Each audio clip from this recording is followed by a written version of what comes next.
ताइयांग कहता है, ये एक प्यार डील है जॉन्गकुक। जब जॉन्गकुक उठता है पूरा रूम ब्राइट लाइट से भरा हुआ था। जॉन्गकुक आंखें छोटा कर लेता है, सब सनलाइट उसके फेस पर पड़ता है। धीरे धीरे आंखें एडजस्ट होने लगता है। जॉन्गकुक के शरीर में बहुत ज़्यादा दर्द होने लगा था, वो भी ऐसे जगह में उसने सोचा भी नहीं था। जॉन्गकुक धीरे से बैठ जाता है, हर जगह दर्द महसूस करते हुए आंखें बंद कर लेता है। जॉन्गकुक बेड पर बैठ जाता है और हेडबोर्ड से टेक लगा लेता है। उसके मन में ये सोच चल रहा था कि काश काल रात जो हुआ वो सिर्फ एक बुरा सपना होता, पर उसके शरीर की स्टिफनेस ने ये कन्फर्म कर दिया कि सब कुछ असली था। उसने आंखों को ध्यान से खोला और वैनिटी के पास वाले मिरर में अपना चेहरा देखा। कल रात वो बहुत ही ज़्यादा थकी हुई हालत में घर वापस आया था। अपने केबिन तक पहुंचते ही उसने बस डोर्स लॉक किए और बेड पर गिर गया। बिना कुछ सोचे समझे वो सो गया। वो चाहता था कि काल रात की यादों को वो खुद से हटा दे, पर उसमें उतनी ताकत नहीं थी। बेड पर गिरते ही उसने खुद को संभालने की कोशिश की ताकि वो अपने फीलिंग्स से लड़ सके। अनजाने में उसके नज़र अपने शरीर पर गया, जहाँ उसने कुछ निशान देखे। वो अभी भी काल रात के सब कुछ याद करके शर्म और परेशानी महसूस कर रहा था। उसके मन में गिल्ट और बेचैनी था। उसकी आंखों में आंसू भर आए। सब ठीक है, जंगकुक धीरे से खुद से कहा। सांस को नॉर्मल करने की कोशिश करते हुए वो बाथरूम में गया और अपने शरीर को धोने लगा। सब कुछ संभाल जाएगा। वो बार बार खुद को समझाता रहा। वो इतने देर तक नहाता रहा। उसके त्वचा लाल पड़ गया। परेशानी और शर्म के इमोशन धीरे धीरे नामनेस में बदल गए थे। उसने देखा कैसे पानी ड्रेन में जा रहा था, जैसे काल की बातें धुल रही हो। बाहर आकर उसने मशीन की तरह कपड़े पहने, फिर डाइनिंग एरिया की तरफ चला गया और टेबल के पास बैठ गया। वो सीधा देखते हुए सोचता रहा। उसके मन में आया कि उसे कुछ खाना चाहिए, फिर अंकल वांग से मिलने जाना चाहिए। उसके पास हिम्मत होनी चाहिए। वो अपनी वीकनेस दिखाना नहीं चाहता था। वो तुरंत किचन गया। मिसेस मोना ने कल जो खाना दिया था उसमें से हल्का सा निकाल कर प्लेट में रखा। उसे पता था कि उसे ज़्यादा खाना चाहिए, पर अभी उसके अंदर उतनी एनर्जी नहीं थी। भूख नहीं होने के बावजूद उसने ज़बरदस्ती कुछ खाया। पानी के साथ निकालता रहा। जब उसने लास्ट ब्रेड का टुकड़ा ख़त्म किया, उसने टेबल पर एक पुराना स्टॉक देखा। कुछ दिन से वो इतनी उलझन में था कि उसने उस स्टॉक को देखा ही नहीं था। उस पर हल्का सा डस्ट भी जमा हो गया था। क्यूरियोसिटी से जॉन्गकुक वो लेटर का स्टॉक उठाया, स्ट्रिंग खोला और सबसे ऊपर वाला एनवलप को देखा। उसके हाथ कांपने लगे जब उसने हैंड राइटिंग पहचान लिया। भूकंप, उसने शौक में सोचा। उसका दिल जोर से धड़क रहा था। उस राइटिंग को देखकर उसने तुरंत बाकी लेटर्स भी चेक किए, एक के बाद एक। सब भूकंप के ही थे। जॉन्गकुक ने टेबल का एज पकड़कर खुद को संभाला, सांस नॉर्मल करने की कोशिश की। ये लेटर्स कहाँ से आए?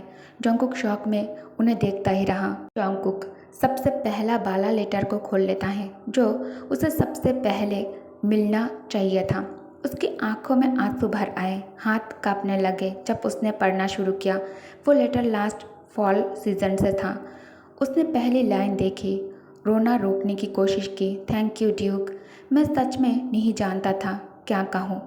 मिस्टर वांग ने ड्यूक को थैंक किया, डीपली वो करते हुए। उसका चेहरा शर्म से लाल हो गया। पिछले कुछ दिनों से उसका मन बहुत उदास था, पर फिर भी उसमें उम्मीद थी कि सब ठीक हो जाएगा, और वो सही साबित हुआ जब ड्यूक ने उसके खिलाफ चार्जेस हटा दिए बिना किसी कॉम्पनसेशन के। अब वो पहले जैसे ज़्यादा खुश लग रहा था। मैं कभी भी आपकी इस काइंडनेस का बदला नहीं चुका सकता, मिस्टर वांग ने कहा। आंखों में आंसू भर आए। वो खुशी और डिसबिलीव में रो रहा था कि उसके साथ ऐसा मिराकल हो गया है। तभी उसने देखा कि जॉन्गकुक पुलिस स्टेशन के एंट्रेंस से अंदर आ रहा था। उसे देखकर मिस्टर वांग खुशी से चमक उठा। जॉन्गकुक, उसने एक्साइटमेंट में बोला, उसके तरफ हाथ हिलाते हुए। वहाँ के कई लोगों की नज़र तुरंत मिस्टर वांग और जॉन्गकुक पर चला गया। सब इधर उधर देखने लगे।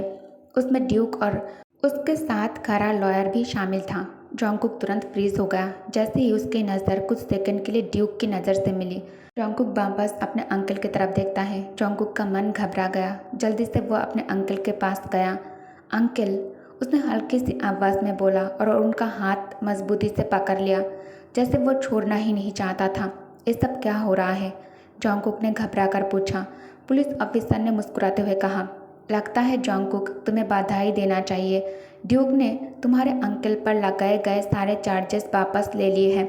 जॉन्गकुक सबको ये दिखाने की कोशिश कर रहा था कि वो इससे सरप्राइज हो गया है, पर उसके चेहरे की स्माइल थोड़ी सी ज़बरदस्ती वाला लग रहा था। अब उसने ड्यूक की तरफ देखा और धीरे से सिर झुकाया। क्या क्या ये सच है? उसने धीरे से कहा। उसके अंदर गुस्सा उबल रहा था, पर उसने ज़बरदस्ती शुक्रिया बोला। आपका बहुत शुक्रिया ड्यूक, उसने बोला, पर दिल से नहीं। उसके मन में अलग अलग इमोशंस चल रहे थे जब वो और उसका अंकल ड्यूक के सामने झुक गए। जॉन्गकुक का हाथ कांप रहा था और उसकी उंगलियां अंकल के हाथ पर और ज़्यादा कस गया। सबको लग रहा था कि वो बस शर्मिला है, पर कोई नहीं समझ पाया कि वो कितना कॉन्फ्यूज्ड और नाराज़ नज़र आ रहा है। सिर्फ ड्यूक ने उसकी आंखों में वो सब कुछ देख लिया। जब ड्यूक का लॉयर पुलिस से फाइनल डिटेल्स डिस्कस कर रहा था, जॉन्गकुक ने ड्यूक की तरफ देखा। उसकी आंखों में गुस्सा था। ड्यूक ने भी उसकी तरफ चैलेंज करते हुए देखा, जैसे आंखों से कह रहा हो, अगर तुम चाहते हो कि हमारा राज सेफ रहे तो अपने फीलिंग्स कंट्रोल करो जॉन्गकुक। उसने छोटा सा स्माइल दिया। कल रात उन दोनों की शादी भी हो गया था। तायंग जॉन्गकुक से शादी के पेपर्स भी साइन करवा लिया था। तायंग ने देखा कि जॉन्गकुक का हाथ कांप रहा है। वो चाहता तो सब कुछ लॉयर के थ्रू निपट सकता था, पर वो खुद आया क्योंकि वो जॉन्गकुक को देखना चाहता था। किम जॉन्गकुक को देखना चाहता था। उसके दिमाग में काल रात की यादें घूम गई, उनके बीच जो कुछ भी हुआ था। उसके बाद सिर्फ उनकी सांस की आवाज़ सुनाई दे रही थी। गाइस, स्टार्टिंग में ही रोमांस स्टार्ट हो जाती है, वो आपको टेलीग्राम चैनल पर मिल जाएंगे। ओके, तो आप लोग कंफ्यूज मत होना, टेलीग्राम चैनल से देख लेना। जंगकुक फ्लोर पर बैठा था, अपने आप को हाँक किए हुए। फायरप्लेस की लाइट उसके स्किन पर हल्की ऑरेंज रोशनी डाल रहा था। उसकी त्वचा पर वो सब निशान दिख रहे थे जो ड्यूक ने बनाए थे। उसकी सांसें तेज चल रही थी। उसकी आंखें अभी भी ड्यूक की तरफ नहीं देख पा रहा था। उसके बालों में पसीना चिपक गया था। ड्यूक के हाथ के प्रिंट्स अब भी उसके शरीर पर दिख रहे थे। ड्यूक ने कामली अपने कपड़े पहने और सोफा पर जाकर बैठ गया, जंगकुक को देखते हुए। उसे ये देखकर अजीब सी खुशी मिल रहा था। उसने सोचा, कितनी सॉफ्ट थी वो मेरे हाथ में। उसने सोचा कि एक बार उसका नाम लेकर बुला ले, शायद वो उसकी तरफ देखे नाम लेकर बुलाने से। पर फिर उसने वो ख्याल हटा दिया अपने मन से।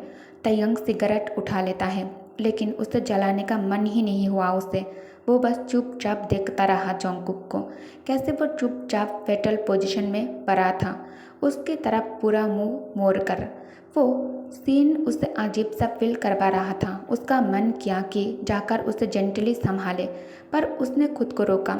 आखिर उसने सिगरेट भी एक तरफ रख दिया और थोड़ा दूर जाने का डिसाइड किया। तायंग अपने बेडरूम की तरफ गया। उसके चेहरे पे हल्का सा रिग्रेट था। रिग्रेट इस बात का कि उसने उसे कंफर्टेबल बेड पर नहीं सुलाया। उसे थोड़ा गिल्ट भी फील हुआ कि उसने उसे ठंडी फ्लोर पे अकेला छोड़ दिया। फिर वो दोबारा उसके पास गया, देखा तो वो और भी ज़्यादा चुप हो गया था, जैसे उसके आने की आवाज़ से वो और भी ज़्यादा टेंशन में आ गया हो। उसने बस हल्की सी हंसी निकाली।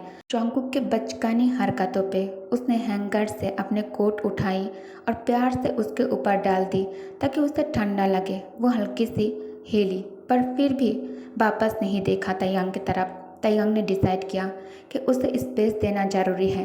वो बाथरूम में गया, थोड़ा टाइम लिया खुद को संभालने का। वो कंफ्यूज था। उसे ये लड़का एनोइंग भी लगता था कभी कभी, पर साथ ही वो उसके दिल को सुकून भी देता था।